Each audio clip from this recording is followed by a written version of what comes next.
हमने मड़वा वार्ड बन जाना है, अपनी जानवर लेके जाए कहां? उनकी जानवरों को देखने वाला कोई नहीं है। हर दिन 30-30 भेड़ बकरी मर रही है उनकी। और आपको पता है खाना बदोश का एक जानवर मरता है उसके बच्चे से मरने से ज्यादा। मियाँ साहब खड़े होके कह दें तालिब तूने सियासत नहीं करनी है, बिरादरी को मैं बचा लूंगा, खुदा की कसम, मैं हल्फन कसम खा के कह रहा हूं, मैं छोड़ दूंगा सियासत। नहीं, मुरीद आपके, वोटर आपके, आपके लोग हैं, आपके लोग हैं। आपके साथ कब खड़े नहीं हुए ये? आपकी किस सोर्स में नहीं जाते ये? आपकी किस सियासी जल से आपके कुछ कहने के बगैर भी आपको वोट देते हैं? कुछ हुआ कि वो मासूम बच्चियां जाएंगी कहां सर? मुझे ये बताइए। मुझे कुछ नहीं चाहिए। मियाँ साहब एक जुमला बोल दें कि मेरी कौम को मारना बंद कर दो, और मुझे बोल दें कि तालिब तूने सियासी बात नहीं करनी है, मैं कसम खाता हूं मैं इस कौम के गरीब बच्चों के लिए स्कूल बनाऊंगा, वहीं उनको पढ़ाऊंगा, जिंदगी खत्म कर दूंगा, कभी सियासी बात नहीं करूंगा। लेकिन बचाने का जिम्मा तो ले लो यार। बचा ये जो ट्राइबल कम्युनिटी के बच्चे जो बेचारे आपको ख्वास में वोट डाल के आए, बाद में आपके कहने पे जावेद भाई को वोट दिए। आपसे ये गुजारिश कर रहा हूं आज की डेट में भी मियाँ साहब खड़े हो जाएं, एक जुमला बोल दें कि मेरी कौम के साथ जुल्म मत करो। खुदा की कसम मैं भी पीछे खड़ा हूं, मैं भी नारा लगाऊंगा कि मियाँ साहब जिंदाबाद। एक बार कह तो दे। कब कहेंगे? मैं समझ लीजिए कि अगर ये देवसर के लड़कों के साथ जाके खड़े हो गए होते जब वो जिंदा थे, जब इनकी मां ने इनके पांव पकड़े, अगर उसी टाइम एक जुमला बोल दिया होता ना, वो लड़के बच गए होते, कितना अच्छा होता। आपके वोटर बच गए थे सर, आपके मुरीदे नहीं बच जाते। अरे सर वो मतलब जब उनकी जान चली गई उसके बाद आप गए ताजियत के लिए, आपने फोटो तक नहीं खिंचवाने दिया। बहुत लोग बोलते हैं जनाब मियाँ साहब फोटो नहीं खिंचवाते। तो भाई 5 दिन बाद कश्मीरियों के घरों में आग लगी, वहां तो फोटो खिंचवाए, आप मीडिया लेके गए हुए थे, मियाँ साहब की बाइट मौजूद है। वहां तो आपने कहा कश्मीरी बिरादरी आपके साथ गलत हो गया, मैं पैसे दूंगा अपने फंड से। तो जम्मू और कश्मीर में हम अक्सर देखते हैं कि जब कहीं ज्यादती हो रही होती है और ख़ास तौर से ट्राइबल कम्युनिटी के साथ, तो एक शख्स हमें हर जगह दिखाई देता है। वो इलाका जम्मू का हो, वो इलाका कश्मीर का हो, वो मैदानी इलाके हों या पहाड़ी इलाके हों, दरिया हों या जंगल हों, जहाँ जहाँ ज्यादती होती है वहाँ वहाँ तालिब चौधरी पहुँचते हैं। अभी हाल ही में देवसर में 3 लोग गायब होते हैं, फिर उसके बाद 2 की लाशें घर पहुंचती हैं, एक अभी भी लापता है। और पिछले कई दिनों से हम लोग देख रहे हैं कि काजीगुंड देवसर से एक शख्स उन लोगों के साथ बैठा हुआ है और उन लोगों के गम में शरीक है और उन लोगों की आवाज बना हुआ है। आम लोगों से लेके सरकार तक जो आवाज उन लोगों की पहुंचनी चाहिए थी, वो एक शख्स पहुंचाने की कोशिश कर रहा है। उस शख्स का नाम तालिब चौधरी है।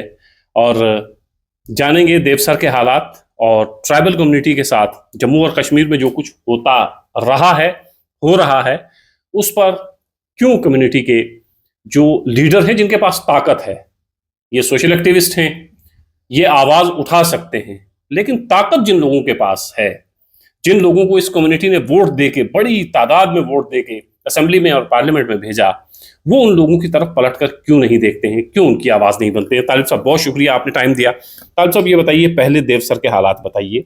बहुत शुक्रिया मुगल साहब। असल में बात यह है कि मैं एक एक्टिविस्ट हूँ और मेरा हमेशा यही रहता है कि आपको भी आपने भी देखा भी होगा कि भाई मखनदीन का केस हुआ, मैं बिलावर पहुंचा और पहले दिन से चहारम तक वहां रहा। जो चीज़ें समझ में आई वो हमने फिर बाद में मीडिया के सामने रखी, आप लोगों से बात की।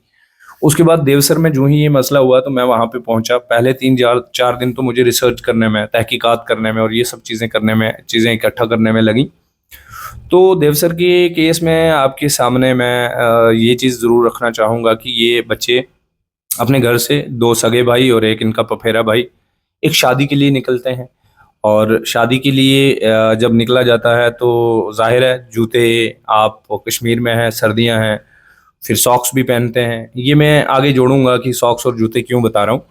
तो ये लोग जब घर से निकलते हैं तो मीर बाज़ार एक जगह है, वहाँ पे लास्ट इनकी लोकेशन वहाँ तक है कि एक सीसीटीवी फुटेज में नज़र आता है कि ये वहाँ से जा रहे हैं और एक शख्स काले कपड़ों में मलबूस उनसे कोई बातचीत कर रहा है और किसी तरफ ले जाने के लिए उनको इशारा कर रहा है कि उस तरफ चलें, उस तरफ चलें। तो वो वीडियो में इतना ही समझ आ रहा है, छोटी सी क्लिप है।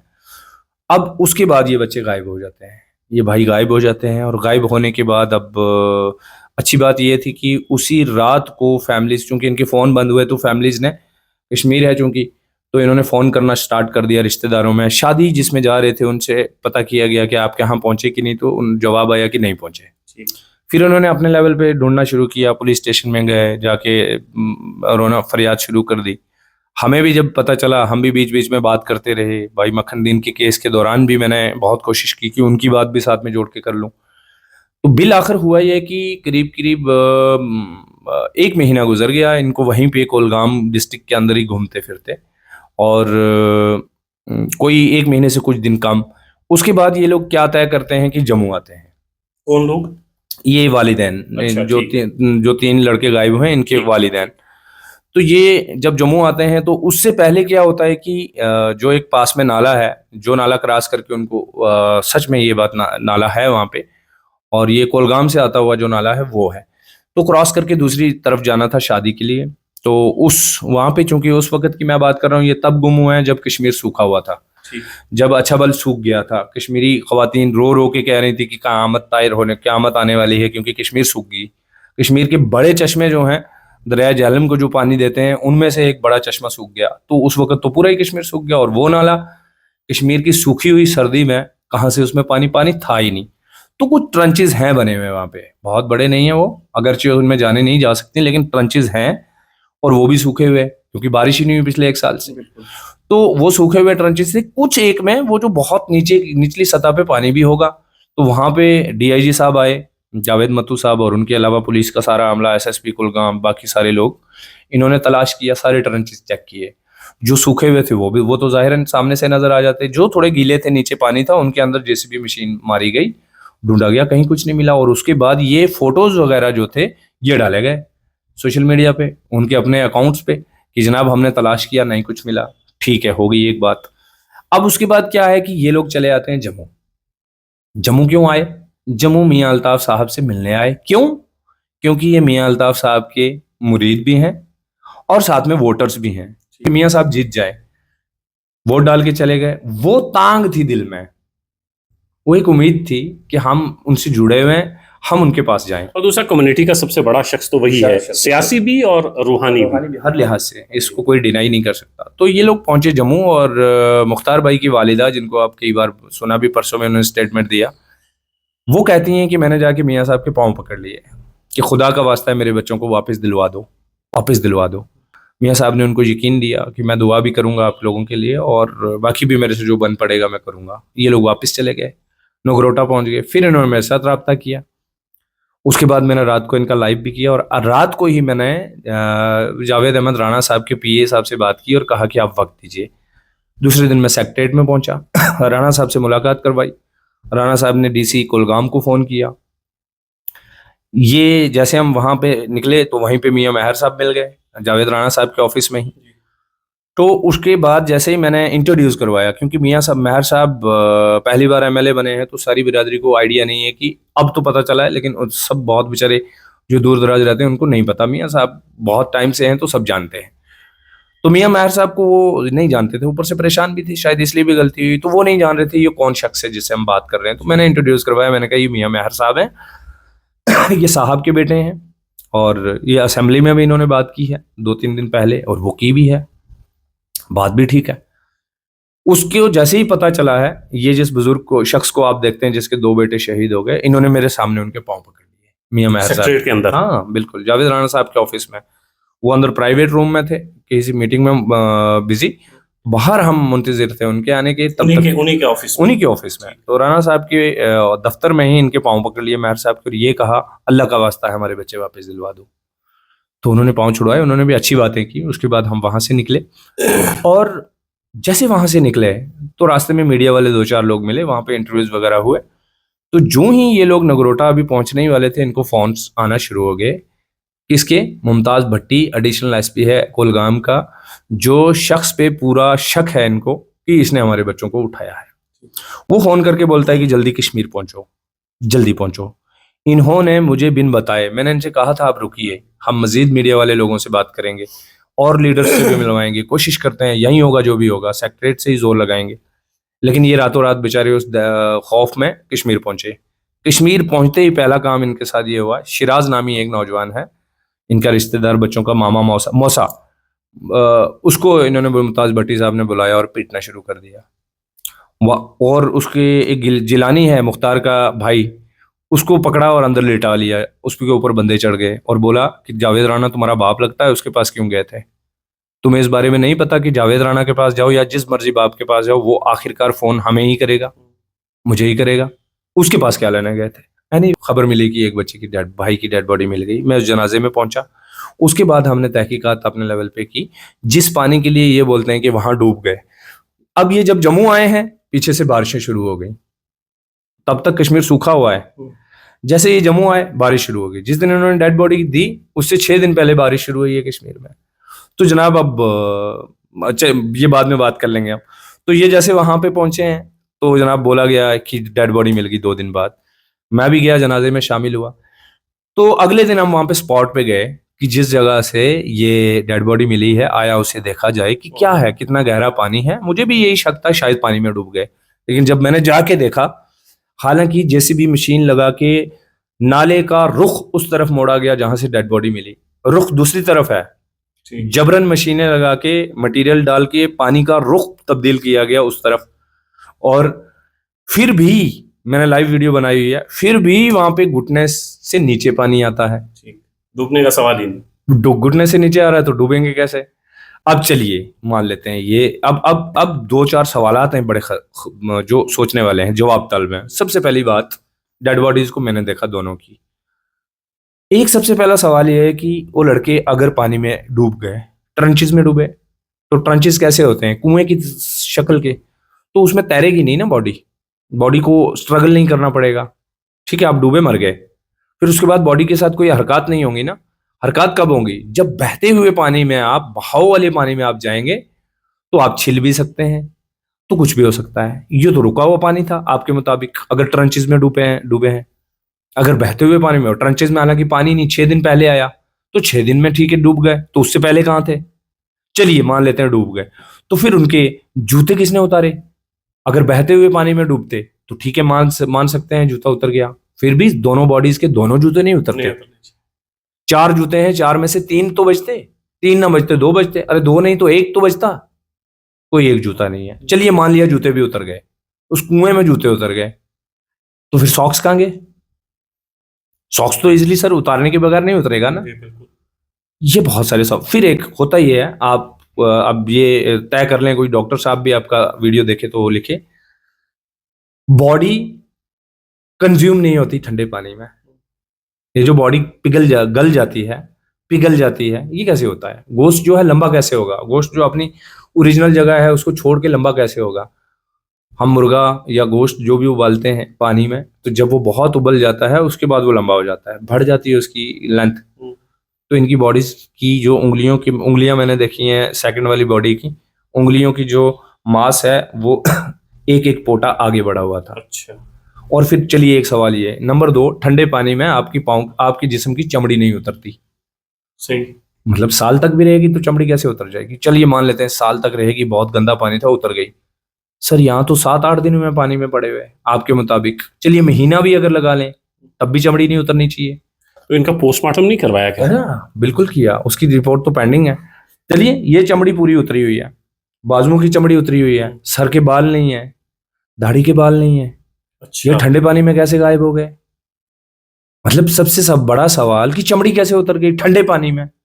यही तमाम चीजें हैं जो जुडिशियल इंक्वायरी की तरफ, जो आप जुडिशियल इंक्वायरी की मांग कर रहे हैं। आपको लगता है कि उनको मारा गया है और आपको ये यकीन नहीं है कि पुलिस की इन्वेस्टिगेशन उतनी कारगर साबित हो सकती है, इसलिए आप जुडिशियल इंक्वायरी की मांग कर रहे हैं? नहीं, उसमें जमरुद भाई एक अर्ज है। हालांकि वहां पे डीआईजी साहब जावेद मत्तू साहब बहुत ग्रेट ऑफिसर हैं, डीजीपी साहब बड़े प्रोफेशनल हैं, बहुत फेयर टाइप के इंसान हैं, एसएसपी साहब भी वहां पे अच्छे हैं। अगरचे वो इन्वेस्टिगेशन अच्छी भी कर लेंगे, सच भी ले आएंगे सामने, तो लोगों को यकीन नहीं आएगा। एक इंडिपेंडेंट इन्वेस्टिगेशन हो तो जुडिशियल इंक्वायरी होगी, हो सकता है उसमें जावेद भट्टी ना, ये मुमताज भट्टी ना हो सकता है कोई और कहानी आए, बट आप करवा तो हो सकता है यही सच हो कि वो दरिया में मरे हों। लेकिन ये तभी जमरुद भाई एक अर्ज है कि डूबने का तो सवाल ही नहीं पैदा होता ना सर। डूबते इसलिए भी वो नहीं कि देखें, अगर बैल 2 हैं हल के आगे जोते हुए, वो बराबर चाल में चलते हैं, या फौजी या पैरामिलिट्री के फोर्सेस स्कार्ड करने के दौरान कदम ताल में 1-2-1 करके बराबर कदम रखते हैं, बाकी तो इंसानी चाल में जब 3 लोग चल रहे हैं, how can it be possible कि वो इतना सफर बराबर कदम चल लेके चले? वो तो आगे पीछे चलता है ना इंसान। जब आप सफर में होते हैं आप लाइन में चलते हैं, आगे पीछे चलते हैं। और फिर जब आप कह रहे हैं कि डूबने वाला इलाका है, तो जाहिर है उनको भी पता होगा। बिल्कुल। तो डूबने वाले इलाका था, मान लिया आपके मुताबिक बहुत बड़ा समुद्र क्रॉस करना था, तो फिर वो आगे पीछे लाइन पे गए होंगे ना। बराबर वो कैसे पागल थे कि तीनों इकट्ठे गए और डूब गए? वो लाइन पे होंगे। चलिए पहला डूबा तो दूसरा बच जाता, दूसरा डूबा तीसरा बच जाता। ये कैसे मुमकिन है कि ट्राइबल कम्युनिटी के हट्टे कट्टे नौजवान लड़के गायब हो गए पानी में, और वहां पानी है ही नहीं, डूब गए, उनकी चमड़ी उतर गई, जूता उतर गया, सॉक्स उतर गया। ये बहुत सारे सवालात हैं जिनके जवाब बहुत जरूरी हैं कि ये इनके जवाबात तलाश किए जाए। तालिब साहब, एक चीज़ ये बताइएगा, एक मांग ये है आपकी और फैमिली की कि जुडिशियल इंक्वायरी हो, उसके अलावा आप सरकार से क्या चाहते हैं? देखिए, सबसे पहले तो हमने डिमांड की थी कंपनसेशन मिलना चाहिए, वो भी अभी वो नहीं मिला। अभी तो वो जो ये देते हैं रेड क्रॉस और डीसी ऑफिस की तरफ से कुछ एक, तो वो थोड़ा बहुत चलो तदफीन के लिए दिया, कंपनसेशन नहीं मिला। दूसरी बात ये है कि कुछ सरकारी नौकरियों का वादा किया था, बट अब मुझे लग रहा है कि शायद सरकारी नौकरियों की तरफ जो है पुलिस डिपार्टमेंट थोड़ा बहुत बढ़ रहा है। अब देखते हैं उसमें, देखते हैं, अच्छी बात है। अब देखते हैं उसमें कब तक क्या पेशरफ्त आती है, वो आने वाले औकात में पता चलेगा। तो ये तो 3 हमारी डिमांड्स है। दूसरी, जुडिशियल इंक्वायरी जमरुद भाई इसलिए भी जरूरी है कि इस ट्राइबल कम्युनिटी को एक डिजाइन के तहत हमारी सियासी यतीमी की वजह से हमें एक अरसा दराज से टारगेट किया जा रहा है। तालिब साहब, माफ करिएगा, मैं यहाँ आपको रोकूंगा। आप कैसे बात कर रहे हैं? जिस कम्युनिटी से एक मेंबर पार्लियामेंट हो, जिस कम्युनिटी के 5 एमएलए असेंबली में मौजूद हों, उस कम्युनिटी के हवाले से अगर आप ये कहें कि वो सियासी तौर पर कमज़ोर है, उनको तंग किया जाता है, हरासा किया जाता है सिर्फ इस वजह से कि वो मजलूम कौम है, तो चीज़ें तो सियासत तय करती है। सियासत में तो आप आज नहीं, हम अगर पीछे चले जाएं तो आप हमेशा ताकत में रहे हैं। कब ऐसा हुआ कि असेंबली में आपके लोग नहीं मौजूद रहे? अब तो पार्लियामेंट जो हिंदुस्तान की सबसे बड़ी जगह है, जहाँ से आवाज़ पूरी दुनिया सुनती है, वहाँ आपका बंदा मौजूद है।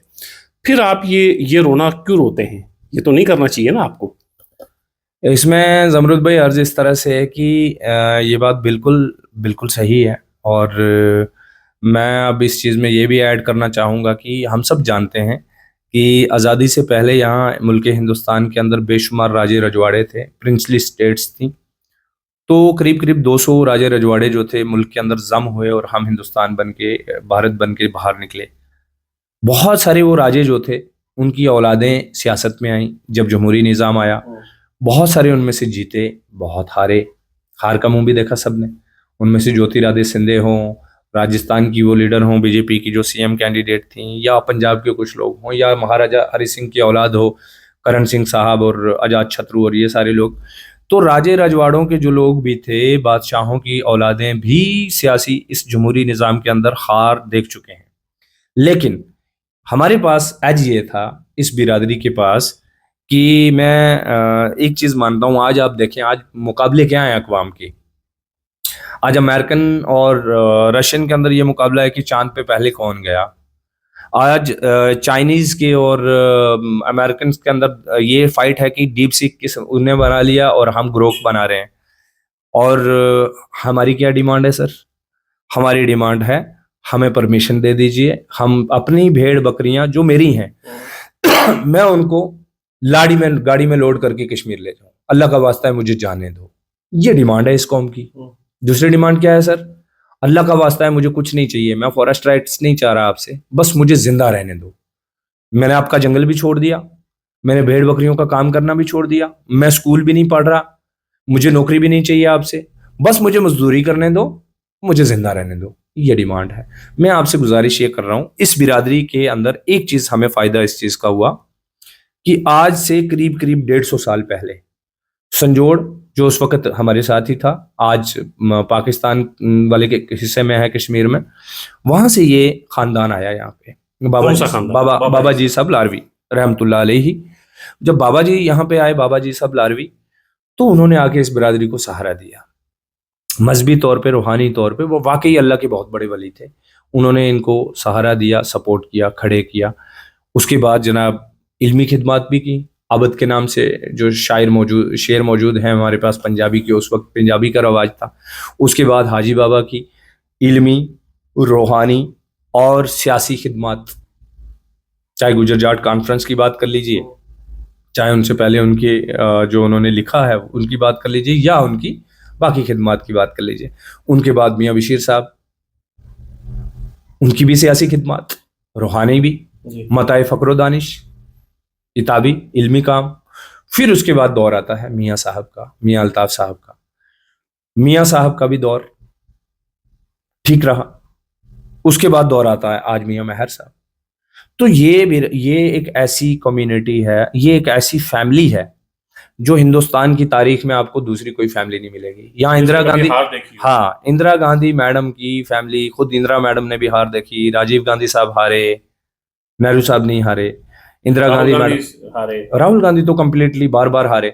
तो ऐसी कोई फैमिली आपको पूरे मुल्क में नहीं मिलेगी जिसने कॉन्टिन्यूसली जब से इलेक्शन हो रहा है तब से लेके आज तक हार ना देखी हो। और ये हार दिखाई किसने नहीं? अल्लाह ने, और उसके बाद इस बिरादरी ने। ठीक, इस बिरादरी ने कभी इनको हार नहीं दिखाई। अब आप शायद बाद में सवाल करें तो मैं पहले ही बोल दे रहा हूं कि मैं जो ये बोलता हूं ना कि जनाब मियाँ साहब क्यों सवाल नहीं कर रहे, मैं बार बार मियाँ साहब से क्यों अपील करता हूं, इसलिए आपने कहा एक एमपी, मैं कह रहा हूं 2 एमपी हैं हमारे पास पार्लियामेंट में। वो गुलाम अली खटाना साहब भी तो हैं, लेकिन कहाँ गुलाम अली खटाना लेकिन साहब, एक चीज में मियाँ साहब। हाँ, एक तो बात ये कि कहाँ गुलाम अली खटाना साहब, कहाँ मियाँ साहब। दूसरा, गुलाम अली खटाना को नॉमिनेट किया गया है, आपने वोट नहीं दिया, हाँ बिल्कुल है ना? हाँ बिल्कुल। तो वो अपनी तगोदो से, अपनी मेहनत से वहां पहुंचे हैं। जिन लोगों ने उनको बनाया वो उसकी उनके लिए काम करेगा। बिल्कुल सही है, बिल्कुल ठीक कह रहे हैं आप। मैं कह रहा हूँ 2 मेंबर पार्लियामेंट और 7 मेंबर, 7 6 लोग हमारे असेंबली में हैं। अच्छा, 6 लोग असेंबली में हैं, 6 और 7, हाँ 6 लोग असेंबली में। तो सर अर्ज ये है कि मेरा बार बार एक ही बात क्यों, मैं उन 6 लोगों के नाम क्यों नहीं ले रहा हूँ? क्योंकि मैं खुर्शीद साहब का क्या नाम लूं जो बेचारे पहली मर्तबा मोहर से जीत के आ रहे हैं? क्या नाम लूंगा? मैं जफर साहब से, कुकरनाग वाले जफर साहब से क्या बोलूंगा कि आप भाई उठिए और आलम बुलंद करिए और जनाब हंगामा करिए कौम के लिए, जब हमारे पास इस मुल्क की सबसे स्ट्रांग वॉइस है। मेरा इस चीज पे पुख्ता यकीन है और ये आप भी तहकीक करिए, आपको भी मिलेगा। मियाँ साहब जो बात कह दें उसको नरेंद्र मोदी साहब भी ना टाल सकें। इतनी स्ट्रांग वॉइस हमारे पास है, फिर हम किसके पांव पकड़े बताइए? हमारे पास तालिब साहब, आपके ऊपर ये भी इल्जाम लग रहा है, पहले भी लगता रहा है, अब भी लग रहा है कि आप उकसा रहे हैं लोगों को। अब बार बार मियाँ साहब से सवाल करते हैं और आप अपनी बरादरी को उकसा रहे हैं, मियाँ साहब के खिलाफ कर रहे हैं। ये इल्जाम भी आप पर लग रहा है। मेरी इतनी जुर्रत नहीं है कि मैं उठूं और ये करने लगूं किसी के खिलाफ। मियाँ साहब की तो बात ही मैंने कहा ना, मियाँ साहब का इतना बड़ा कद है कि नरेंद्र मोदी साहब भी उनकी बात को नहीं टाल सकते। बात है यहाँ कमिटमेंट की। आपने जो सवाल किया मैं उस पे जवाब देता हूँ कि जो आप कहते हैं कि मैं लोगों को उकसा रहा हूँ, इल्ज़ाम लगता है मुझ पे। जनाब यहाँ पे क्या हो रहा है कि जनाब कुरान करीम के अंदर यह है कि सच कहा करो, अगरचे बाज़ो मर्तबा वो तुम्हारे खिलाफ भी चला जाए, लेकिन बिल आखिर जीत किसकी होगी? सच की होगी। मेरा इस पे पुख्ता यकीन है। मैं सड़कों पे मार खाने वाला एक शख्स हूँ, मैं एक एक्टिविस्ट हूँ। मेरा सीधा सीधा मसला इतना सा है, मैं इन लोगों को बचाना चाहता हूँ। मेरी फिक्र है मेरे जंगल से मेरे लोगों को ना निकाला जाए। मेरी फिक्र ये, अगर ये उकसाना है तो वाकई मैं उकसाऊंगा। इनको मारना बंद करोगे जब हमारा लीडर खड़ा होके बोल देगा मत मारो। तालिब साहब, आप बिल्कुल ठीक कह रहे हैं।